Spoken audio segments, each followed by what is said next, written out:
Esse movimento circular ele é um movimento repetitivo, né? Porque se a gente começar a caminhar em torno de um círculo, eventualmente a gente vai chegar no mesmo ponto e vai continuar, vai continuar a trajetória e no movimento repetitivo.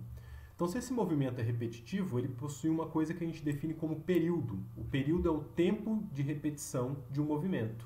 Então, esse tempo de repetição a gente pode calcular e ele pode ser escrito dessa maneira: é o comprimento do círculo, né, é o tempo necessário para dar uma volta.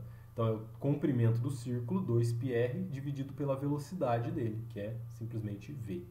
Ou ainda, é o tamanho do círculo em termos de ângulo, né? Em termos de ângulo, um círculo tem 2π. O ângulo total de um círculo é 2π, né? Dividido pela velocidade angular. O movimento circular uniforme, embora ele possua velocidade constante, a gente precisa tomar cuidado com algumas coisas, porque a velocidade ela é uma grandeza vetorial. E quando a gente fala que a velocidade é constante no movimento circular uniforme, a gente quer dizer que o valor numérico da velocidade é sempre o mesmo.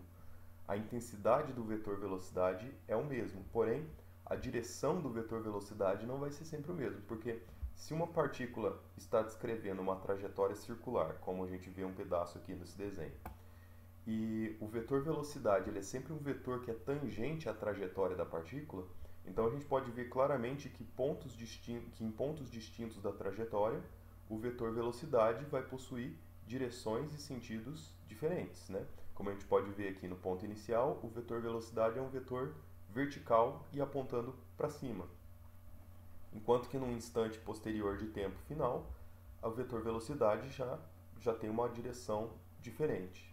Então, se o vetor velocidade muda, se ele não é constante em direção e sentido, isso significa que deve existir uma aceleração responsável por fazer esse papel de variar a velocidade, porque lembre-se que variação da velocidade está relacionado com aceleração.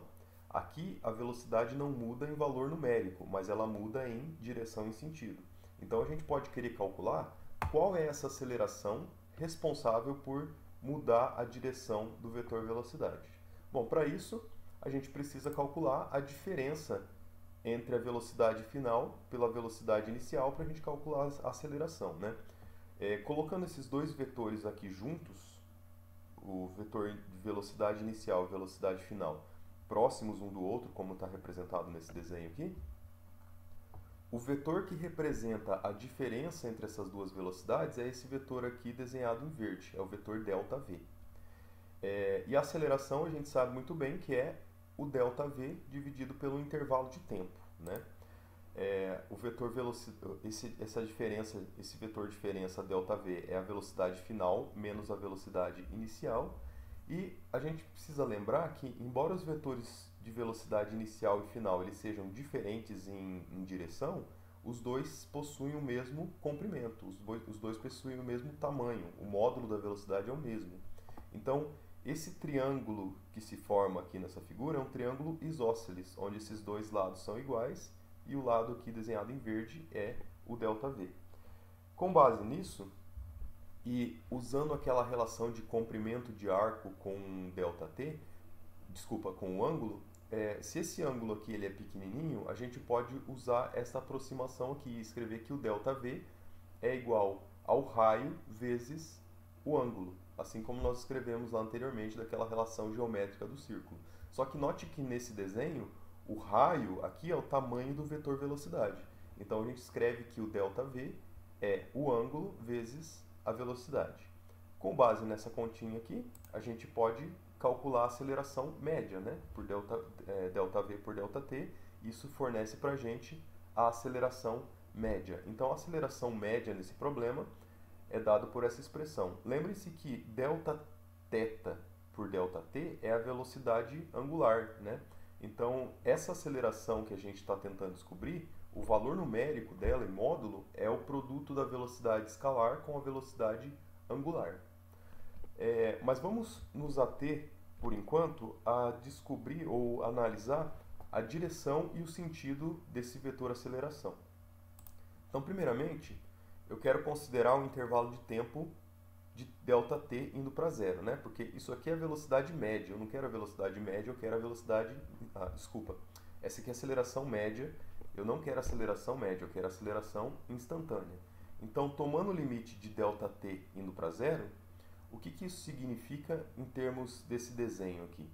Se o intervalo de tempo entre o instante inicial e o instante final for muito pequeno, significa que esses dois pontos aqui eles praticamente coincidem, né? Aqui no desenho eles são obviamente bem distintos um do outro, mas a gente desenhou isso propositalmente de forma exagerada para ilustrar a geometria do triângulo envolvido. Mas vamos pensar que esses dois pontos aqui eles são muito próximos um do outro.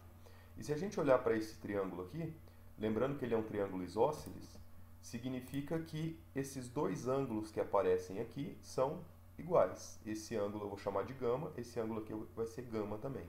A soma dos ângulos internos de um triângulo tem que corresponder a 180 graus, ou π radiano, né? Então, se eu somar 2 gama mais θ, isso sempre tem que ser π. No limite de ΔT indo para zero, significa que esse ângulo θ aqui, que é a diferença entre a posição inicial e a posição final, ele tende para zero também, né? Porque quanto menor for o intervalo de tempo, menor vai ser o ângulo θ. No limite desse ângulo θ indo para zero, obedecendo a equação aqui da soma dos ângulos internos do triângulo, a gente vê que o ângulo gama ele tem que tender para π sobre 2. π sobre 2 ou 90 graus. Agora, o que isso significa? Isso significa que o vetor ΔV, o vetor que representa a diferença de velocidade, ele vai ser perpendicular ao vetor velocidade.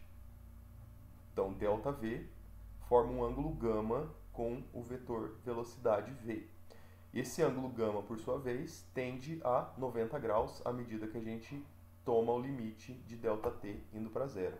Então, significa que a aceleração, que é basicamente esse cara aqui, é um vetor perpendicular à direção da velocidade que está desenhado nessa figura. Então, o vetor aceleração ele vai ter essa direção aqui, ó, formando um ângulo de 90 graus com a velocidade. E isso vai ser verdade para qualquer ponto do círculo que eu considerar. Aqui é um ponto arbitrário que eu tomei, mas se a gente considerar qualquer outro ponto arbitrário, o vetor aceleração vai sempre formar um ângulo de 90 graus com a velocidade. Sendo assim, o vetor aceleração ele vai estar sempre dirigido apontando para o centro do círculo. Então a gente pode escrever, por fim, que a aceleração a aceleração que a gente está tentando calcular aqui, ela tem essa intensidade, né, que a gente pode reescrever como sendo a velocidade escalar vezes a velocidade angular, e ainda é um vetor que aponta na direção do raio, só que na direção do raio com o sentido trocado, né, porque o raio aponta para fora, a aceleração está apontando para o centro do círculo. Então, finalmente, a gente pode escrever que essa aceleração ela tem essa característica aqui. Ela pode ser reescrita em termos da velocidade angular, e assume essa fórmula, r vezes ômega ao quadrado, ou ela pode ser escrita também em termos da velocidade escalar somente, que ela assume essa fórmula, v ao quadrado dividido por r. Agora, notem que nos dois casos, o vetor aceleração está na direção do r, com sinal de menos, né? Simbolizando que aponta para o centro da trajetória. Por esse motivo, a gente chama essa aceleração aqui de aceleração centrípeta, porque ela é uma aceleração que está sempre apontando para o centro do círculo. Então, o movimento circular, qualquer movimento circular, ele só acontece se existir uma aceleração centrípeta responsável por curvar o vetor velocidade. Bom, a gente vai parar por aqui no assunto de cinemática e na próxima aula, que vai ser a aula 2, a gente vai começar a estudar a dinâmica.